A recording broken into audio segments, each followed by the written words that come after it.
Okay, let's see. Governance structures. What kind of governance structures do I recommend if our family wants to start a pool of money to start new businesses for bloodline family members? Okay, I saw a heart on that one. From the person who left, but what a groovy thing. So I'm going to do a little commentary first. One of my favorite things that I see in my clients and that I've seen in case studies and I've seen around is this idea that is in this question, that you put money together so that next generation on the generational wealth or the family business money can go do their own cool entrepreneurial endeavors. Or maybe it's sort of entrepreneurial, but a give back or whatnot, right? To start new businesses. Okay, I love it. So what kind of governance structures do I recommend? I cannot answer directly, here's what I recommend, because I've never been close enough to a family business who did this to say like, here's what was great, or I was a part of the pro and con. I can't give you that. And I never want to give theory here. I will say this, there's a couple of things I've seen. I've seen it as loosey-goosey I'm not going to say as simple as, in this case, it was a patriarch and a matriarch that had second and third and starting to be fourth generation family members who they wanted to provide this for. All they did was open a donor advised fund, a DAF, and then they put some parameters around it and they were very loose. The person who was applying for this money had to write up a proposal and do a presentation. And it was, in this case, it was great grandpa and great grandma who made the decision. So very simple, very, very simple. I've read about structures where there is money put aside in a fund and family members have created things because the person who asked this question runs on EOS. This group of family members essentially made sort of a VTO for this.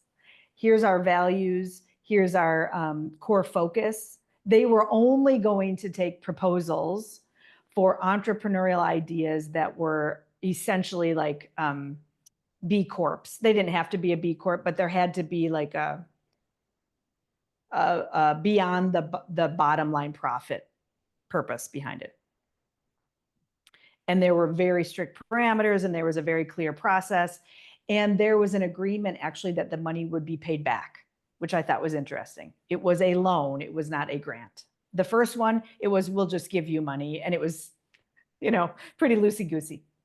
I've read about things that are sort of in between on that too, right? So not as structured and not as loosey-goosey.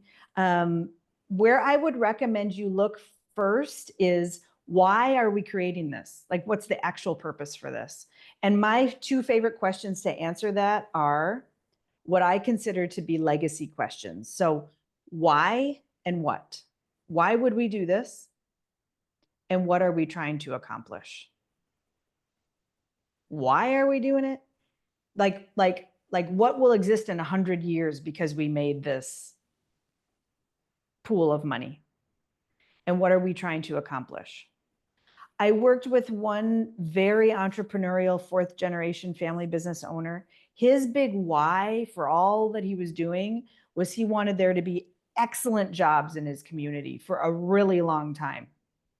And he made business decisions that people thought were asinine because he should have sold his businesses and shipped jobs off somewhere else and he could have sat on a pile of money. But he wanted his community to thrive with really good jobs. That was his why. That was what was going to be around in 100 years because of his decisions. And the thing he was really good at was helping to create opportunities for the next generation to flourish. So that I'm just talking about his. So why are you doing this? Like 100 years from now, what exists? And then what are you good at is a good place to start. And then from there, you can figure out how much structure needs to be around this. I'll give you another example.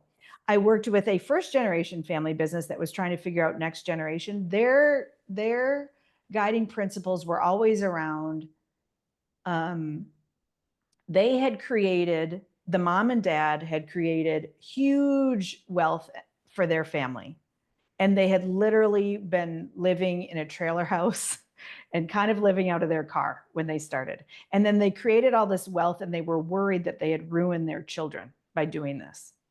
And so they were looking at a fund like this, but they had extremely strict things around this that sure, their kids were going to start out with more help than they had, but it would always be a minimum amount. There would always be money that was paid back. It would always be paid back with interest. Like that was what was driving their thinking about this. So anyway, that was a really long answer. I hope that's helpful.